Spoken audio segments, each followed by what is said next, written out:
Welcome back. Yes, you read that right. Noita has made a triumphant return, and I'm happy to say that I am now microscopically more competent at the game than I was when I last attempted it. Sort of. I at least know enough to not accidentally kill myself now, mostly, which has done a lot for improving my options for game exploration. This run begins, like many others, by equipping me with the typical useless pea shooter and a few units of explosive ordnance, though somewhat unusually I've been gifted a potion of acid as my starting fluid. This potion, alongside some really excellent utility items that I found in the starting dungeon, is the reason that I started recording this run, and not any of the other half dozen or so that came before it. So while I go ahead collecting all the other junk that motivated me to start treating this attempt seriously, let's talk about some of the things that I've learned. First off, I am my own worst enemy, by a wide margin, and chip damage from catching myself on fire, mobbing for gold nuggets in toxic sludge, hugging explosive barrels, and tinkering with obviously dangerous wands is overwhelmingly the cause of my HP loss for the first 2 floors of the dungeon. This is not helped at all by the game giving me such lovely items as a wand that summons circles of electricity, also known as White Death, and bottles of liquid fire, also known as napalm, both of which are very fun and very much more likely to kill me. I ended up ditching the former and keeping the latter here, at least for the first floor, because this game has the unfortunate habit of clogging the place up with flammable things for no good reason. Second, good wands with good spell combinations are everything. But a solid chunk of cash can be a decent substitute. Mobs are pretty terrible sources of gold, especially given their unfortunate habit of exploding into puddles of toxic goo, lava, acid, liquid nitrogen, flammable gas. You get the idea. Quite a lot of my spell discovery progress has instead been gated behind getting a wand that lets me mine for gold rather than steal it. These are comparatively rare, but I got one really early on here, which is a strong indicator of a good run. And finally, and most obviously, HP is a resource. Spend it efficiently. This mostly means explore everything as much as possible as early as possible, because the first couple of floors are incredibly high reward relative to the risks that you take while looting them, so if my inventory isn't full of goodies by the time I hit the first shrine, that is a strong indicator that I messed up somewhere. Clearing the mine floor nets me most of what I'm looking for right off the bat. I got a couple of excellent utility wands that can summon rain clouds of water and be used as a weak mining option, respectively, have some utility and environment affecting options via acid and fire potions, and even got lucky and snagged an orb that you can kick to produce gold nuggets. This does have the random drawback of exploding if you get too greedy, but you know, that sounds like a problem for me to deal with once I get the free heal from the shrine. You know, just in case. During my initial clear, I also encountered a spell shop, because this run wasn't stacked enough already. These seem to randomly pop up from time to time, and normally this early on I wouldn't have the liquidity to make use of them, but lo and behold, early mining drills solved that problem quite handily. I didn't quite buy it out, but it was a close run thing. And then I also got free HP upgrades from exploring. Yes please, me likey. We're not done yet though. Venturing right always seems to lead to the space squid boss that I had a close encounter of the terminal kind with in the first episode, but to the left is a different biome called the collapsed mines, which is basically just the regular mines, with slightly tankier enemies and more collapsed stuff. Go figure. Anyway, I have an infinite drilling wand and half my original health bar, so that seems like more than enough to clear it out too. It actually was more than enough, but there didn't end up being anything useful to loot there, so I just stripped out the bit of gold that I could find and bailed. In all of these areas, there is another bit further to the left of the collapsed mines full of dense rocky stuff and water, but I can't mine in it, and the map fog doesn't dissipate when I explore in it, so there's probably some sort of mechanic I'm missing. Either way, surely that's all there is to clear, right? No. Welcome back to the surface. We have work to do. First on the list is collecting something I saw on the top of a mountain a few runs ago. At the time, I didn't have a mining wand to let me get at it, but if you time your flight just right and conserve your vertical momentum, you can do what I did, which is wedge yourself into an icicle and dig in to grab it. Turns out it was just a spell for summoning a butt ton of lava, which at the moment seems hilariously dangerous and largely useless, but they can't all be winners. With that out of the way, it's exploration time. I did a bit of wandering in my first playthrough, but the little bit of that I showed doesn't do how big Noita's map is justice. The thing is absolutely massive, and I haven't even begun to scratch the surface. My second stop is a desert biome to the far right of the mountainous area I started in. As with the Sky Temple bit, this is another area I couldn't really do much with without mining abilities, so now that I have them, it's time to snoop around. This lasts a grand total of 2 minutes before some friendly local mage politely requests that I evict myself by hitting me in the face with a ball of plasma that randomly teleports around and damages me for half my remaining HP. I, being a considerate neighbor, thank him kindly and run away as fast as my flatulent little flotation device can take me. This run is way too good to risk for the sake of curiosity. Yet. There is more to the map to cover on this side of the world, but I put an end to my adventures after grabbing a health upgrade on the top of the pyramid in the desert. There used to be an orb of knowledge that gave me some sort of rock summoning spell here, but every subsequent time I've come out to it, it's just been an HP buff, which honestly is kind of just more useful. The spell was not all that great. The temple itself is far too dangerous to explore just yet though, and I don't recall there being much else to do past this point, so it's back to spawn for me. Several minutes of walking later, and we end up right back where we started, 25 health and one small volcano richer. Previous exploration to the left hasn't turned up anything useful other than creative ways to end my run prematurely, so I call my wandering ways quits for now and beeline it to the first shrine. You know, after spending another 15 minutes gold digging. What can I say? I am strongly motivated by sources of financial capital. Possibly too motivated, in retrospect. In my defense, the last time that I kicked one of those exploding gold balls, it only did 25 points of damage and didn't set me on fire. So, that sucks. Oh well, that's Noita for you. Time for a new run. I got crystals for my explosive, bouncy balls for my DPS, and swamp for my beverage of choice. So, definitely not off to a great start, but sure, we can make it work. This also brings up another point, which is that the winning survival strategy seems to be just detonate literally every flammable or explosive environmental set piece I come across, no questions asked. It isn't that I want the world to burn, exactly, it's just that if I don't set it on fire, something else usually will, with me inside of it. My looting run finds literally nothing worth taking, so rather than try and force a weak run through, I opt to use this one for experimenting. As of yet, I still haven't found a way of dealing with the angry jellyfish man, but I also happen to have a very large amount of what is basically magical landmines at my disposal, so my theory here was I could lay a bunch and blow the thing up. This theory worked great, except for the part where it didn't. Turns out those crystal landmines time out, and they all blew up several seconds before Squid Game could make its way into range, leaving me dueling Rocket Launcher McGee with what functionally amounts to a Nerf blaster covered in glitter glue. As you would expect, this does not end well for me.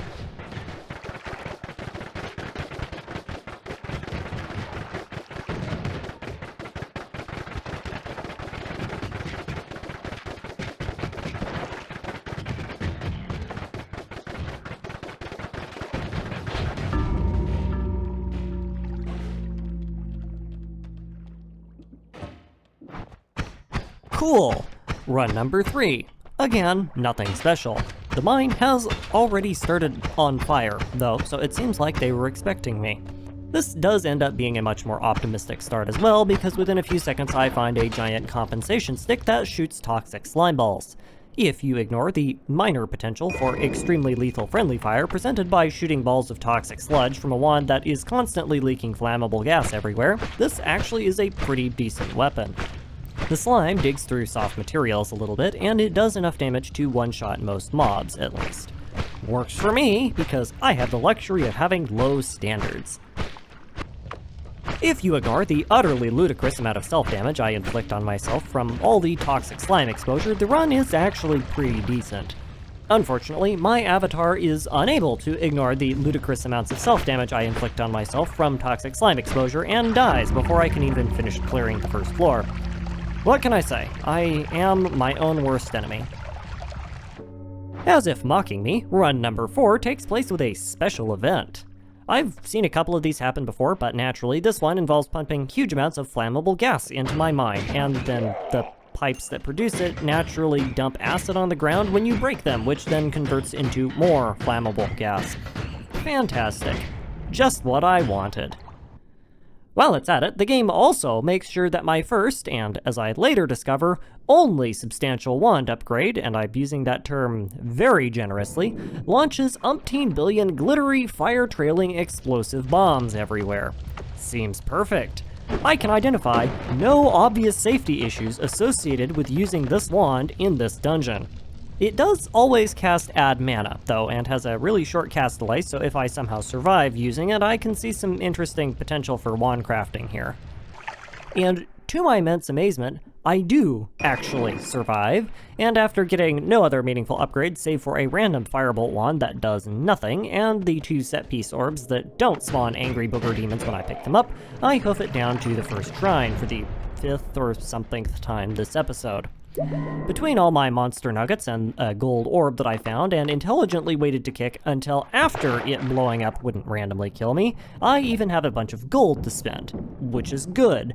We like gold in shops. We'll be here a bit.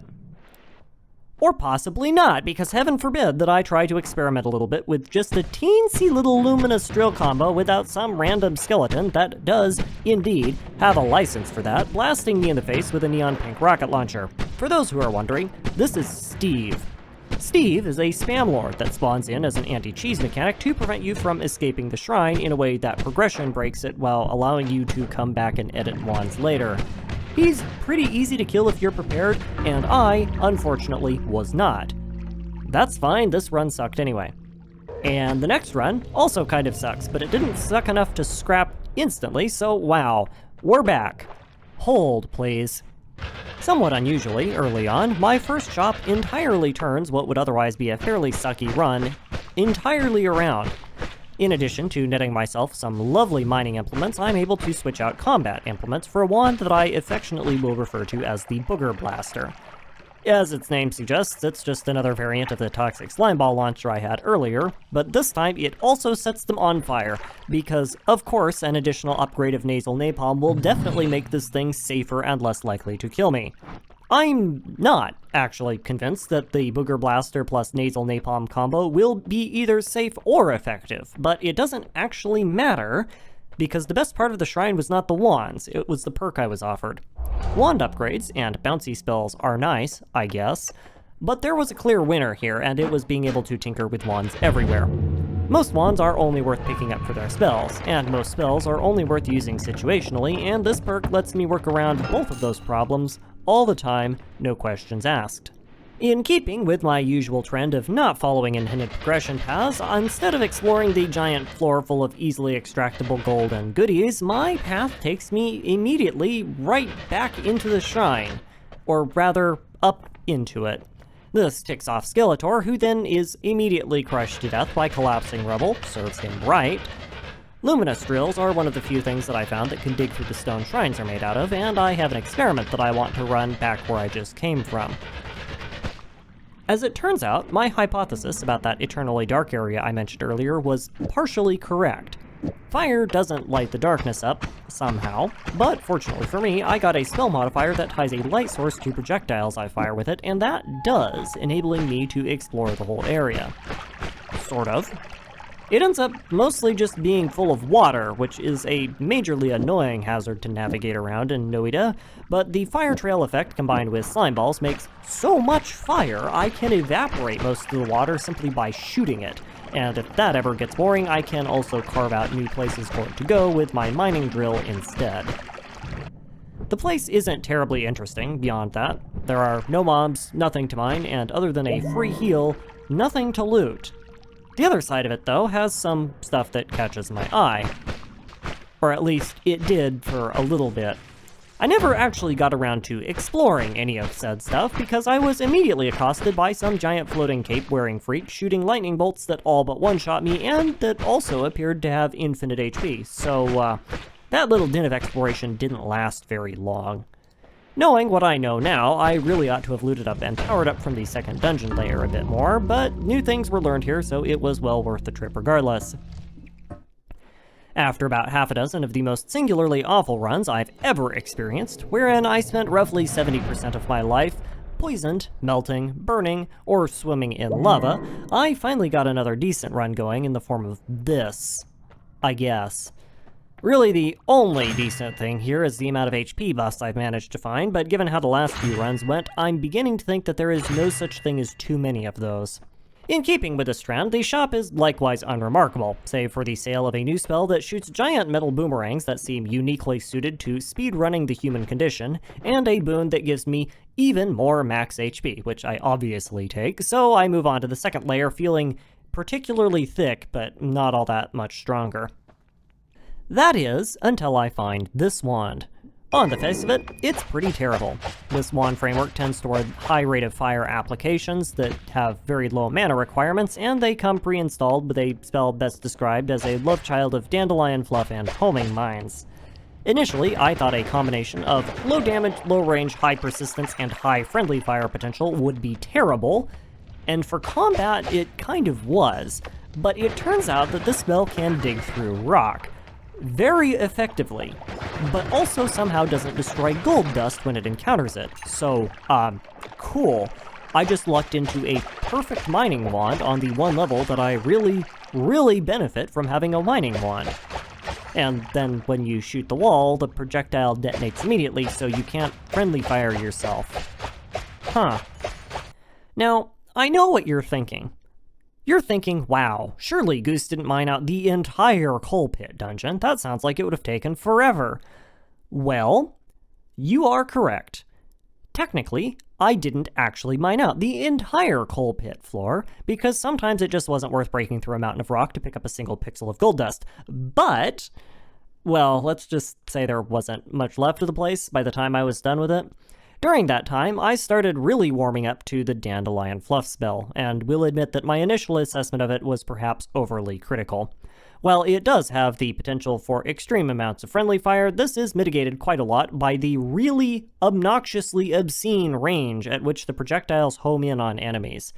It is both entirely possible and quite practical to sit on the other side of a 20-meter thick wall of solid stone, hold down M1, and win as the projectiles carve through anything in their way. So anyway, an hour later, and most of the geologically nonsensical coal pit has had its improperly placed gold deposits magically relocated into my pockets. But we're not done yet. To the left of the coal pit is a fungal biome that I haven't done much work with, but I still have 100-ish HP and a wand that, with enough patience, will let me shoot through just about anything. So now seems like an excellent time to explore that. In my personal opinion, Fungus Land is extremely unchill. And in that, I mean it is full of angry death robots, angry mages, angry sentient boogers, angry mushroom people. Everything here is angry. At me, specifically. It is, however, chock full of interesting potions, wands, and most importantly for me, at least a couple more max health upgrades. Definitely wouldn't want to come here without some sort of cheese wand, though. The place is chaotic enough that I was having some serious trouble spotting all of the various and sundry things that wanted to invest heavily in the homebrew self-made fertilizer industry. Despite my best attempts at avoiding damage, I am eventually forced to retreat from the fungus biome and then progress down to the next shrine, but not before collecting a bunch of interesting new wands, a fair chunk more gold, and finding a hint to what is almost certainly some sort of hidden thing in a set piece that I discovered that I lacked the right spell to unlock. Continuing in my perpetual trend of personal sustainability initiatives, I use my gold to purchase a perk called Vampirism, which, as the name suggests, allows me to consume goose juice to regenerate health.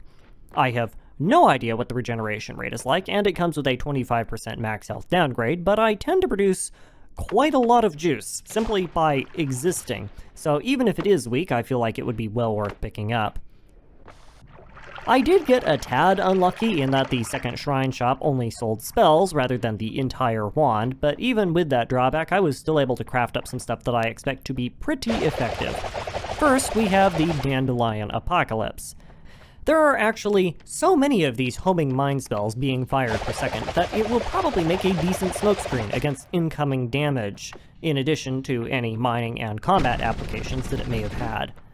As a fallback to that, in situations where friendly fire is a concern, I have whatever this is.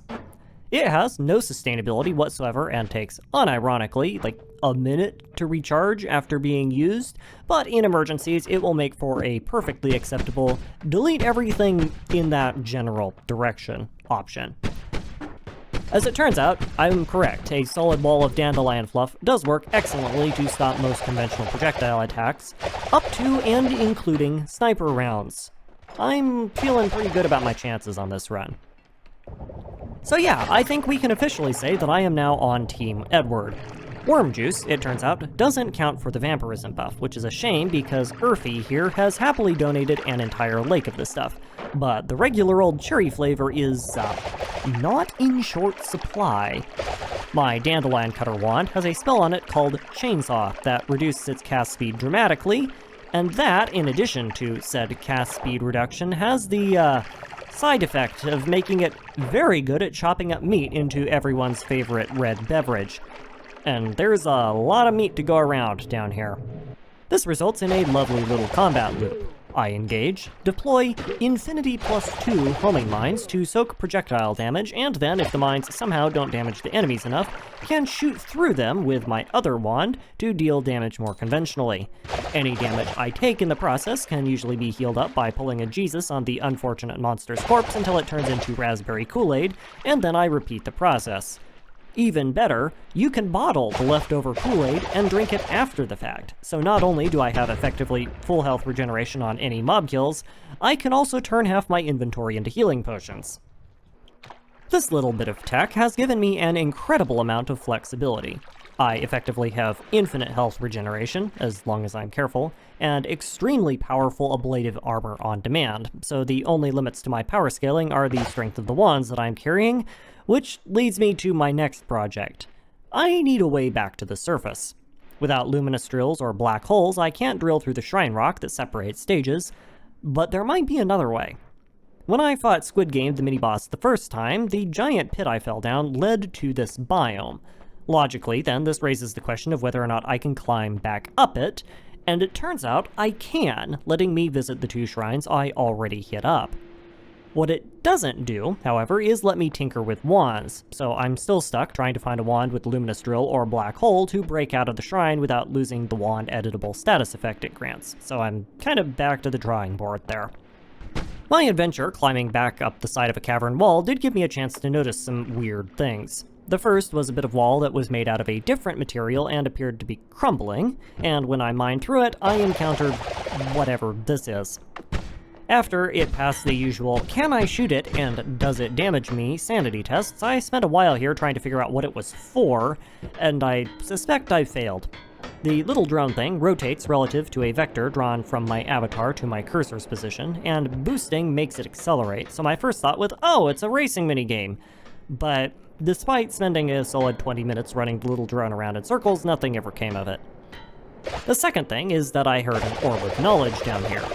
Now, I imagine if I had a drilling option, I could carve in to get it, but I don't, so I can't. It does, however, raise the interesting question of whether or not there might be another way to get to it, and I suspect there might be if I'm feeling patient enough, because, famously, everyone seems to think that hiding things under pools of lava is a really cool idea. The problem with quenching and mining out an entire volcano's worth of lava is the amount of water you need to do it.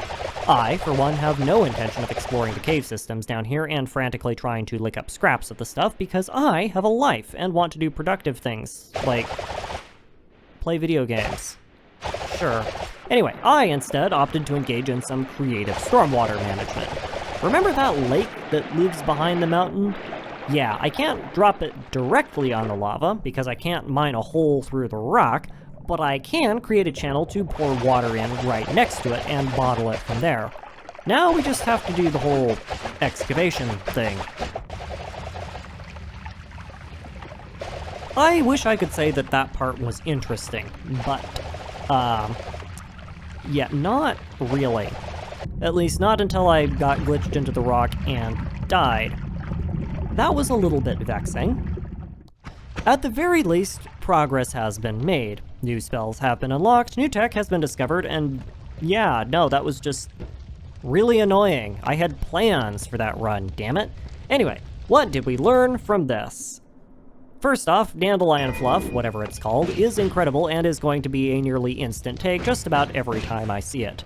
It has mining, it has defense, it has decent DPS, if you ignore the friendly fire potential, so it kinda just does everything. Also on that list, if I don't get a mining-capable wand by the first shrine, I no longer need to restart my run. I, in retrospect, have probably scrapped quite a few runs because of this requirement, not realizing that I could come back up to the top of the map and dig through the gold veins. But hey, you know, learning or something. Anyway, here we go again. You'll notice that I've started omitting almost all of the first floor looting steps from most of this footage. That is because I do it a lot, and most of the time it isn't even worth showing because I then die. So, yeah. Anyway, this run was an exception to that rule, sort of. My shop was bad. Like, really bad. All of these spell options are terrible. My perk is infinite spells, which would actually be really cool if I had literally a single spell that I wanted to use infinitely, but most of them will just kill me, and literally the best spell combination that I can make that won't do that is my starting spell, so no thanks. I opted instead to tick off Steve with the power of shooting up way too much acid just to see how he worked a little bit.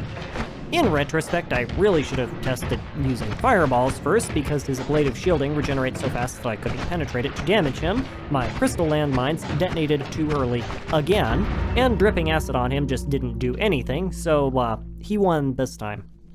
That said, I should probably start trying to take the game seriously if I want to get further than the second floor, so let's do that, shall we?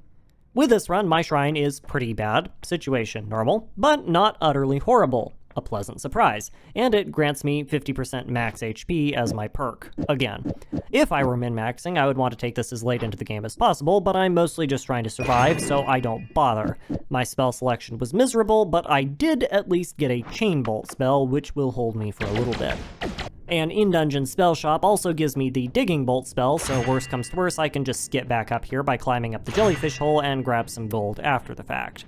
Now that this run has the pieces of what basically amounts to a successful venture, I sip deeply from the font of weird fungus wands and head down to the second shrine.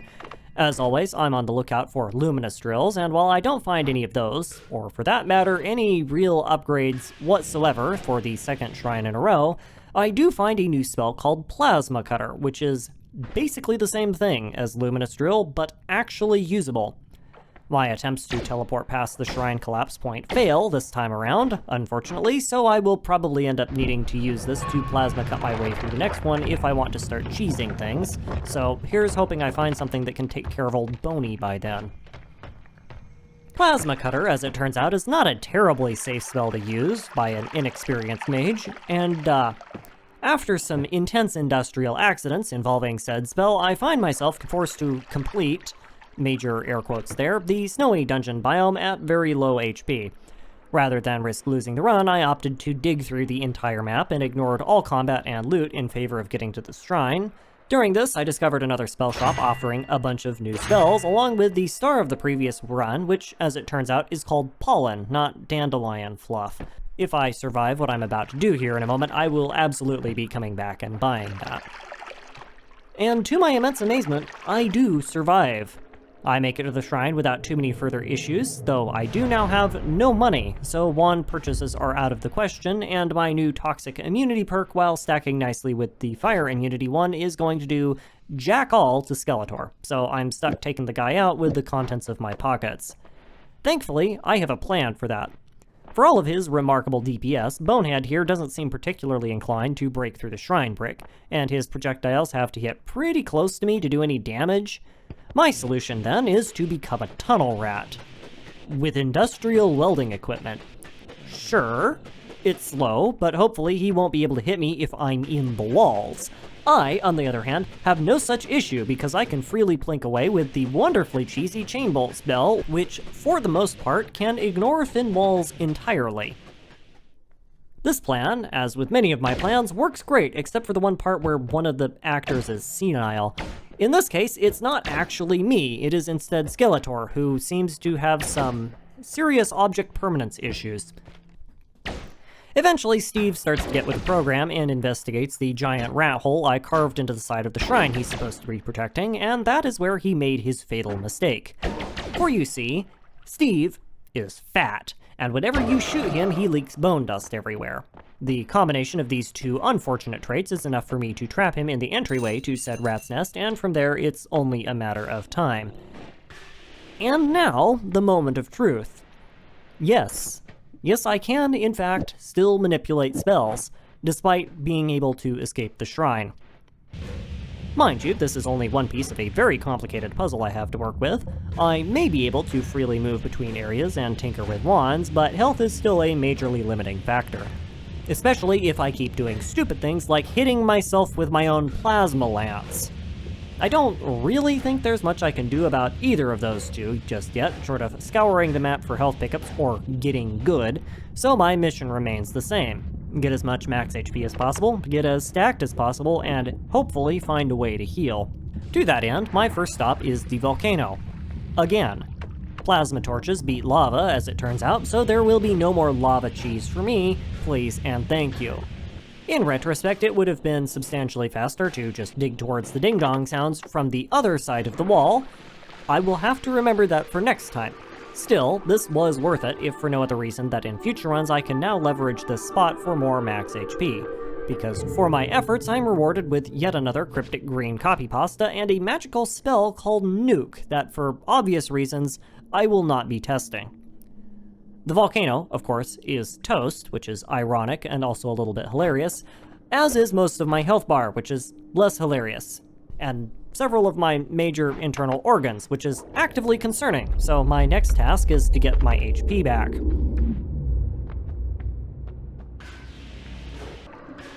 This plan is something of a long shot, but I think I might know a way of doing that. Some parts of the map, by which I mean most parts, seem to remain pretty consistent between runs, and both times I've tried to explore the impossible to light up cave disaster area to the left of the collapsed mines, I have found a full health pickup. 2 doesn't make a guarantee, but it does make a pretty substantial pattern, and that area is safe enough to navigate regardless, so as long as you have some way of dealing with the dark, you're fine. One of my wands has a light effect passive on it, so I can kind of navigate in there. And if the plasma torch works on lava, it will definitely work on water, so I think we have a plan here. And after quite a bit of flailing around, it looks like yes, there is both a health upgrade and a max health upgrade that I didn't know about hidden in the caves. I will be adding this on the list of places to pick up goodies from in the future, and wow, is there starting to be a lot of those. Now that I'm no longer in danger of dying horribly, it's time for me to do something really boring. I want to, as much as possible, collect and consolidate all of the spells and wands I've discovered down to the hacked shrine so that I can start tinkering with everything. This will, of course, take flipping forever, so rather than make you sit through it, I'm gonna do that all off camera, and for now, we'll bid you good day. As always, thank you for your time, and I hope you enjoyed.